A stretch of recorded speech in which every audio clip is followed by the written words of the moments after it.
Salam budaya, salam berjumpa dengan Ki Soleh Adi Pramono beserta channel Pagak TV, siaran wayang kulit di Padepokan Seni Mangundarma, yaitu dengan tajuk Pangruatan Sukerto.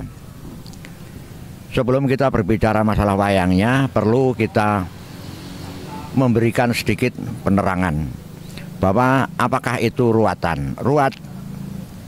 Ruatan atau dari kata ruat yang artinya bersih, terbebas dari malapetaka.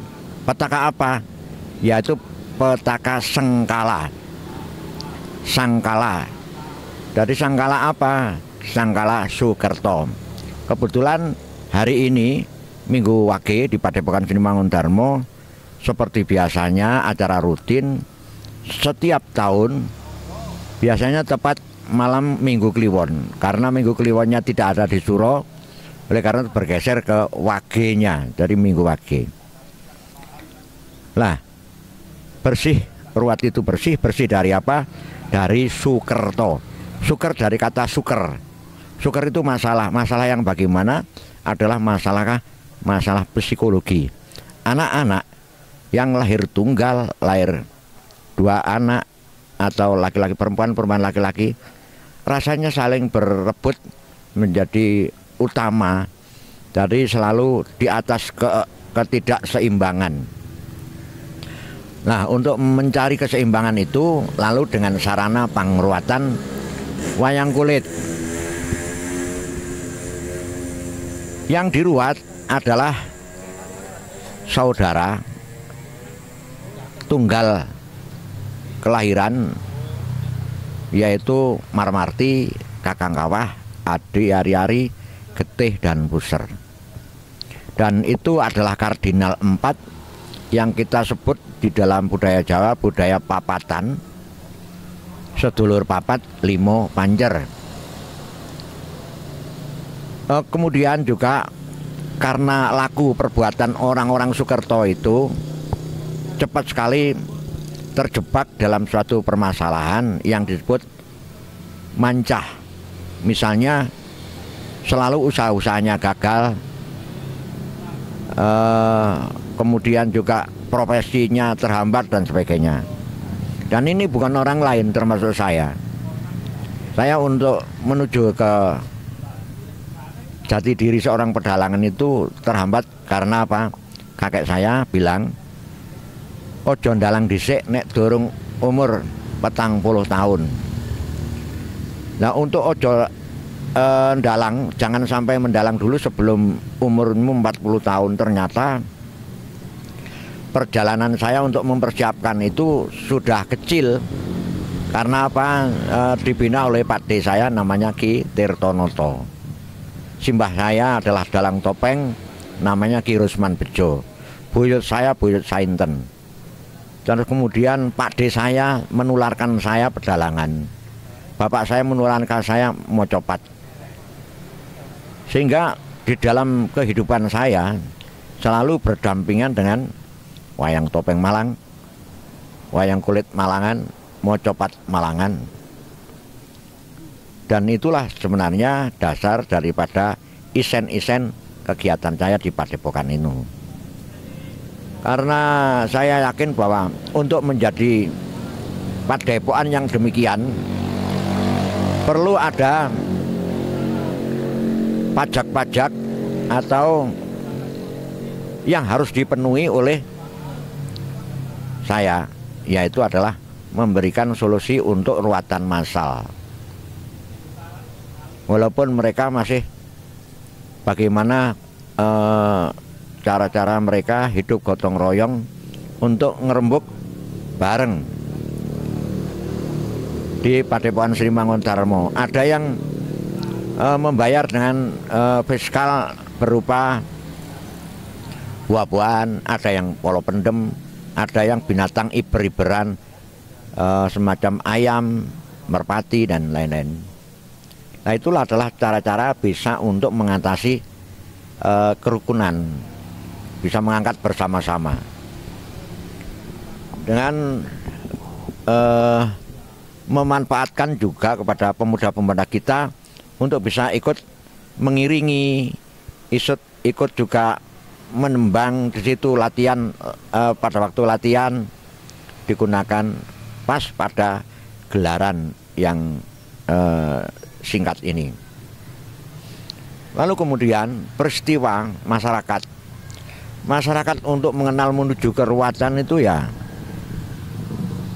beda-beda penangkapnya.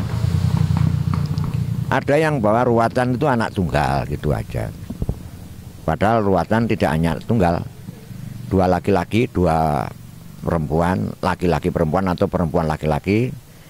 Ada 3 laki-laki, ada 3 perempuan, ada 4 laki-laki, ada 4 perempuan, ada 5 laki-laki, ada 5 perempuan.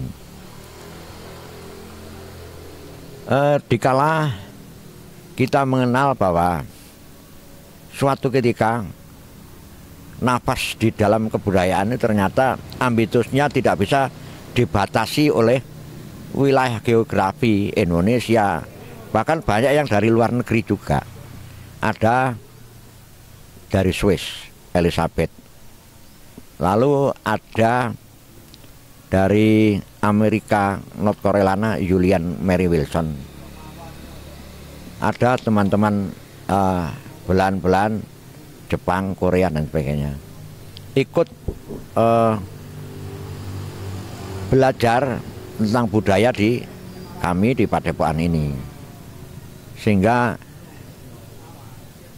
sampai sekarang kita untuk memanfaatkan rekanan dari banyak teman, terutama juga Mas Gi ini yang telah membimbing teman-teman rasanya, karena dahulu kesenian ini dimarginalkan. Nah sekarang dengan melalui Pagak TV ini bisa bermunculan beberapa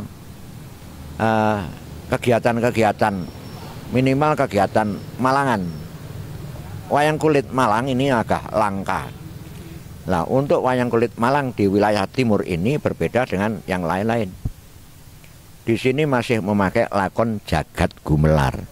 Dahulu bahkan dimulai dari yang Tapeladam sampai Sayyidina Sis, terus kemudian Said Anwar menjadi Sanyang Nur Cahyo, mempunyai anak Nuroso, mempunyai Wenang Wening, lalu punya anak tunggal, membuat Keblat Papat. Nah ini agak berbeda bahwa Malang mempunyai kawruh papatan kuat itu karena sampai penentu jagat raya itu ya di Keblat Papat itu. Berbeda dengan Serat Manikmoyo. Jadi cerita Pangruatan itu adalah tiga kekuatan sentra untuk membicarakan jagat raya ini. Yang satunya adalah Bathara Guru atau Sanyang Manikmaya. Lalu disebut bahwa Serat Manikmaya. Konon melihat merujuk kepada prasasti Malang agak tua karena prasastinya adalah prasasti Kawi. Hangringgit Hawayang Banol. Peristiwa itu di prasasti Kawi, angka tahunnya adalah 762 Masehi. Sedemikian tuanya Malang ini, tetapi sedikit demi sedikit, lama-kelamaan penjaga seni tradisi ini tumbang oleh kahanan kemajuan informasi budaya, baik itu dalam negeri maupun luar negeri. Sehingga kami untuk mencoba bertahan, menyuarakan. Barangkali anak-anak muda, dalang-dalang muda di Malang masih tetap harus dituntun untuk membedakan gaya. Itulah sebenarnya cerita ini agak melelahkan, lelah sekali, karena bercerita mulai dari Tapeladam. Bedanya bahwa lakon Jagat Gumelar dengan lakon Murwokolo Bathara Kala, sehingga sudah hampir separuh lebih baru ketemu dengan kolo dan ajar kolo itu. Nah, lalu kemudian tentang bagaimana pembudidayaan dalang. Kita coba dalang-dalang itu melihat langsung bisa juga tampil di dalam peristiwa itu. Supaya apa? Supaya dia ini terwarisi bagaimana lakon-lakon panjang di Malang Tempo dulu. Ini kami melihat ada 2 dalang yang hadir di sini yang membantu saya untuk membantu kemas-kemas wayang. Ya, sebenarnya kami adalah semakin tua, semakin kesendirian. Yang muda-muda, ya untung itu silih berganti begini. Sehingga peristiwa ini bisa menyokong bahwa anak-anak muda harus tampil dengan mereka. Ini nanti bisa meneruskan perjalanan yang tua-tua. Mereka masih butuh berkembang, butuh mencari pengetahuan dan banyak-banyak. Nah, itulah sebabnya bahwa perjalanan setiap suro, di samping suro itu ada bersih dan dewa suro itu adalah dewa suci, mengisi kesucian ini dengan keteguhan hati, menolong, nyuceni gamelan, nyuceni wayange, nyuceni bumi pertiwinya ini. Jadi minimal masih nyuceni diri pribadi kita sendiri. Itu yang tersulit. Jadi kalau orang lain mengatakan bahwa harus suci dengan alam yang demikian, secara terpaksa banyak mendengar bahwa ada olok-olokan, ada cemoohan, dianggap kita tidak mau bergaul dengan situasi yang baru. Bukan begitu. Masalahnya adalah seni ritual. Terima kasih atas Pakak TV yang telah bergabung beserta teman-teman seni dan budayawan. Mudah-mudahan Pakak TV tetap jaya di udara. Suro Sudiro Joyo Janingrat lebur dening pangastuki. Nuwun.